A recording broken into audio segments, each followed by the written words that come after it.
तो जय हिंद बच्चों, कैसे हैं आप सब। उम्मीद करता हूं कि बहुत अच्छे से होंगे और अपने एग्जाम या फिर जो पढ़ाई होगा उससे अच्छे से कर रहे होंगे। तो आज आपका क्लास 10th जो चैप्टर नंबर क्या है 5 समानांतर श्रेणी, उसके बारे में बात करेंगे कि इसमें क्या क्या पढ़ना रहता है हमको।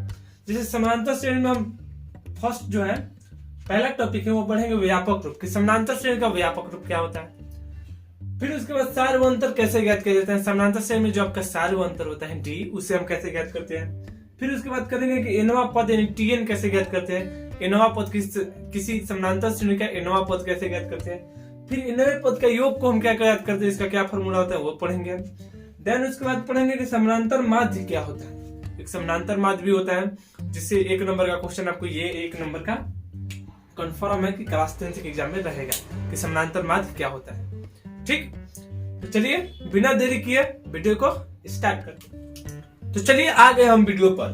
अब हम देखेंगे समानांतर श्रेणी का व्यापक रूप क्या होता है। समानांतर श्रेणी का व्यापक रूप की बात करें तो समानांतर श्रेणी में हम समानांतर श्रेणी को ए से ऐसे लिखते हैं। समानांतर श्रेणी को लिखते कैसे, ए पहला ए प्लस डी, ए प्लस 2d, 2d, ए प्लस 3d, ऐसे ऐसे डॉट डॉट करके लिखते हैं। अब ये क्या होता है, इसमें ए क्या होता है, ये जो होता है हमारा वो होता है प्रथम पद, प्रथम पद। देन उसके बाद ये जो डी होता है, ये डी क्या होता है, डी हमारा होता है सार व अंतर, सार अंतर, सार व अंतर होता है हमारा जो होता है डी। ये हमारा प्रथम पद हो गया, डी हमारा होता है सार व अंतर, जो हर एक ये कांस्टेंट होता है। ये कैसा होता है, नियत होता है, ये नियत होता है। अब देखिए एपी को, किसी एपी की हम पहचान कैसे करेंगे। मान लीजिए यदि कोई एपी दे दे, मान लीजिए कोई दे दे आपको 2, 5, 2, 5, 8, 11 और पूछेगा कि एपी है कि नहीं, पूछ सकता है कि एपी है कि नहीं, डॉट डॉट, ये एपी है कि नहीं, 1 नंबर का क्वेश्चन रहेगा, ध्यान से देखिएगा ये एपी है कि नहीं। तो एपी की पहचान मुख्यतः हम किससे करते हैं, सार व अंतर से करते हैं। अब सार व अंतर से करते हैं, सार व अंतर कैसे निकालना है, जो भी आपको देगा श्रेणी जो भी देगा उसमें हम देखेंगे। ये जो आपका दूसरा होगा उससे हम पहला को घटा कर देखेंगे। तो 5 में से 2 गया, कितना बचा 3। देन उसके बाद फिर ये जो अगला है इसे घटा कर देखेंगे। तो ये हो गया आपका 8 में से 5 गया, कितना बचा 8 में से 5 गया 3। फिर इसके बाद अगला से इसमें ये वाला घटाएंगे, यानी 11 में से 8 गया, कितना बचा 3। देन उसके बाद अगला आएगा उससे में से ये घटाएंगे तो 3 आएगा। तो ये जो आपका ये कांस्टेंट जो 3 जो लगता है एक ही चीज जो बार बार आ रहा है, यदि ये लगता है मतलब सेम आ रहा है तब तो ये समझिए कि ये एपी है, अर्थमेटिक प्रोग्रेशन है, नहीं तो अर्थमेटिक प्रोग्रेशन नहीं है। ठीक है, तो एपी के लिए क्या होना चाहिए, यही जो होता है जो लगातार आता है इसी को हम बोलते हैं सार व अंतर, सार अंतर, इसी को हम सार व अंतर बोलते हैं, और कुछ सार व अंतर अलग नहीं होता है। तो चलिए अब देखते हैं टॉपिक नंबर 2। तो चलिए दूसरे टॉपिक पर आ गए हैं जिसमें हम ज्ञात करेंगे सार व अंतर। सार व अंतर जिसे हम क्या करते हैं, डी से सूचित करते हैं सार व अंतर को। तो मान लीजिए किसी श्रेणी में ये यदि श्रेणी का प्रथम पद है, ये दूसरा पद, ये तीसरा पद, ये चौथा पद, ये T1, T2, T3 और T4 डॉट डॉट डॉट कहां तक, TN तक जाएगा, TN पद तक है। तो हमारा जो सार व अंतर यानी डी जो होता है वो क्या होता है, डी होता है दूसरा पद माइनस का पहला पद। दूसरा पद यानी डी, दूसरा पद क्या हो गया T2 माइनस का T1, दूसरा पद माइनस का पहला पद, यानी दूसरा पद में से हम पहला पद को घटाते हैं तो हमारा क्या आता है, सार व अंतर आता है। यहां से यदि हम इस क्वेश्चन के लिए डी निकालें, दूसरा पद हमारे लिए 5 है माइनस का 3, और ये 5 में से 3 घटा कितना हो गया 2, तो हमारा सार व अंतर यहां पर आ गया 2।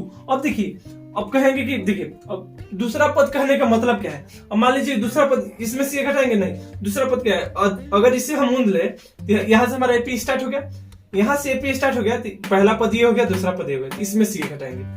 अगर मान लीजिए यहाँ से निकालने के लिए बोलेंगे तो इसे मूंद लीजिए, तो ये हमारा हो गया दूसरा पद, ये हो गया पहला पद दूसरा, इसमें से ये घटाएंगे।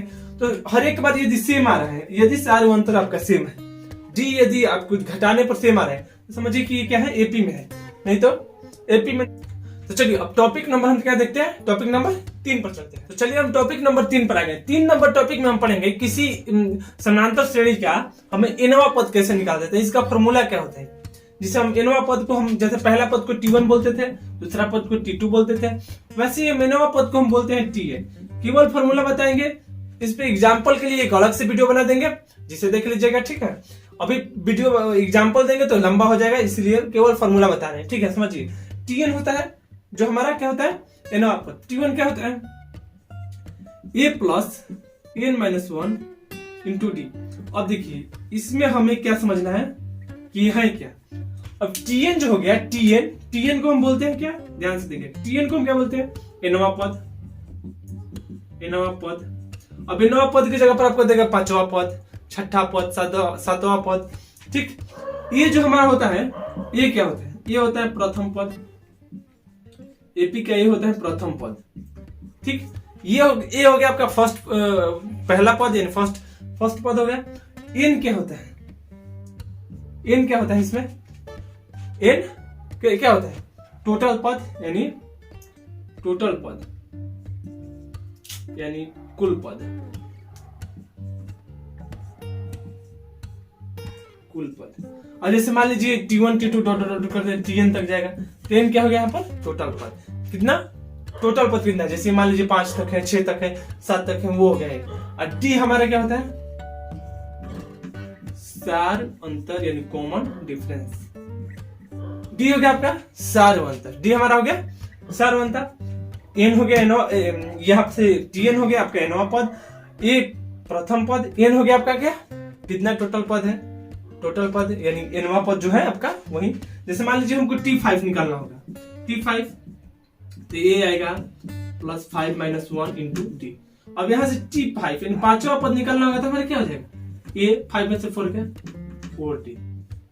इस तरह से हम किसी भी पद को निकाल सकते हैं। 8वां पद यदि हमारे पास सार अंतर और ये क्या हो प्रथम पद हो, तो इस तरह से हम किसी पद को निकाल सकते हैं। जो आपको पद ज्ञात करना हो गया वो हो गया एन क्या हो गया, जो आपको पद ज्ञात करना है कौन सा पद है, एन हो गया वही एनवा पद जो आपको ज्ञात करना है। मान लीजिए T5 ज्ञात करना है तो यहाँ से एन क्या हो जाएगा 5, T7 ज्ञात करना है तो एन क्या हो जाएगा 7, T8 ज्ञात करना है तो एन क्या हो जाएगा 8। तो ये एन हो गया हमारा एनवा पद। अब T5 देखिए, T5 तो a प्लस 4D कैसे आया, 5वां है तो 5 माइनस 1, 6ठा होता है 6 माइनस 1, 8वां होता है 8 माइनस 1, तो ऐसे करके हम निकालते हैं। चलिए अब टॉपिक नंबर हम 4, चलिए तो हम आ गए हैं टॉपिक नंबर 4 पर। टॉपिक नंबर 4 में हमें क्या करना है, एन पदों का योग ज्ञात करना है, यानी एसएन हमें ज्ञात करना है। एन पदों का योग को हम किससे सूचित करते हैं, एसएन से। एसएन तो एन पदों का योग हमें ज्ञात करना है, एसएन ज्ञात करना है। तो एसएन का फॉर्मूला जो होता है वो क्या होता है, SN equal to n by 2a plus n minus 1 into D. ये हो गया हमारा एसएन का फॉर्मूला। एसएन का फॉर्मूला होता है, इस पर हम क्या करते हैं एसएन ज्ञात करते हैं। सब पता है एन क्या है, जो पद ज्ञात करना है वो 2a क्या है, एन क्या है, यहाँ से ये सब पता है। अब देखिए एसएन को यदि हम और तोड़े तो क्या हो जाएगा, एसएन बराबर n बाई 2 हो जाएगा। 2a को हम क्या लिख सकते हैं, a plus n minus 1 into D. अब देखिए यहां से जो आप पढ़े, यहां से अभी पिछला जो टॉपिक था टॉपिक नंबर 3, उसमें बताइए किसका फॉर्मूला है, Tn का, टीआ पद यानी अंतिम पद का एनवा पद। यदि T1 plus T1 T2 dot dot कहा Tn तक जाएगा, Tn क्या हो गया आपका अंतिम पद। ये यदि अंतिम पद हो तब हमारे यहां से ये एसएन आएगा, वो क्या हो जाएगा n बाई 2 a प्लस, मान लीजिए ये पूरा को हम क्या मान सकते हैं, एल मान सकते हैं। जहां अब देखिए ये पता है, एन पता है, एल क्या हो गया आपका अंतिम पद, अंतिम पद। इस तरह से एसएन समझ में आएगा। इसके लिए एग्जाम्पल के रूप में एक क्वेश्चन में समझा देंगे पूरा अच्छे से, वो भी बना देंगे एग्जाम्पल के रूप में। 1-2 मिनट का वीडियो होगा, इस वीडियो को लंबा नहीं करेंगे। तो चलिए अब टॉपिक नंबर आ गए हम टॉपिक नंबर 5 पर। इस टॉपिक में हम पढ़ेंगे समानांतर माध्य किसे कहते हैं। समानांतर माध्य होता क्या है, जैसे मान लीजिए कोई एपी है, मान लीजिए एपी दिया हुआ है ABC ऐसे करके, तो इसका समानांतर माध्य यानी बीच वाले 3 एपी के 3 यदि पद हो तो बीच वाला जो होता है उसे हम बोलते हैं समानांतर माध्य। समानांतर माध्य बीच वाले को बोलते हैं। तो B इक्वल टू हमारा क्या हो गया, एपी के जो 3 पद दिया हुआ है तो b इक्वल टू जो होगा वो होगा a plus C by two. A plus C by two, इसी को हम b को क्या कहते हैं, समानांतर माध्य कहते हैं, समानांतर माध्य। b को हम क्या कहते हैं, समानांतर माध्य। ये क्या होता है, a plus C by two. इस तरह से यदि आपको दे देगा कि 5, 7 और 9, बोलेगा इसका समानांतर माध्य क्या है, किसी समानांतर माध्य क्या होगा, तो पहला पद और ये जो अंतिम देगा उसको जोड़कर और 2 से क्या कर देना है, भागा कर देना है, दोनों को जोड़कर ये वाला को जोड़कर और 2 से क्या कर देना है, भागा कर देना है। इस तरह से हम समानांतर माध्य ज्ञात कर सकते हैं। तो समानांतर माध्य समझ में आया होगा। 1 नंबर का क्वेश्चन ये रहेगा, डायरेक्ट फॉर्मूला रहेगा। ऑप्शन जहां तक होगा बी नंबर पर ऑप्शन रहेगा, बी नंबर पर ये ऑप्शन रहेगा। डायरेक्ट पूछेगा कि समानांतर माध्य होगा क्या है, बी बराबर ए प्लस सी बाई टू होता है। आगे 12th क्लास में आपको ये बहुत डीपली पढ़ना है, तो उसमें पढ़िएगा, ठीक है। अभी के लिए बस इतना ही। और अगर वीडियो पसंद आया होगा तो लाइक कर दीजिए, चैनल को सब्सक्राइब करना ना भूले। हाँ, उस बच्चे को शेयर भी कर दीजिए जो क्लास 10th का तैयारी करते हैं, और या फिर आगे क्लास 10th का तैयारी करने वाला है, 11th का तैयारी करने वाला है, या फिर 12th का तैयारी करने वाला है। शेयर करना ना भूले, ठीक है। वीडियो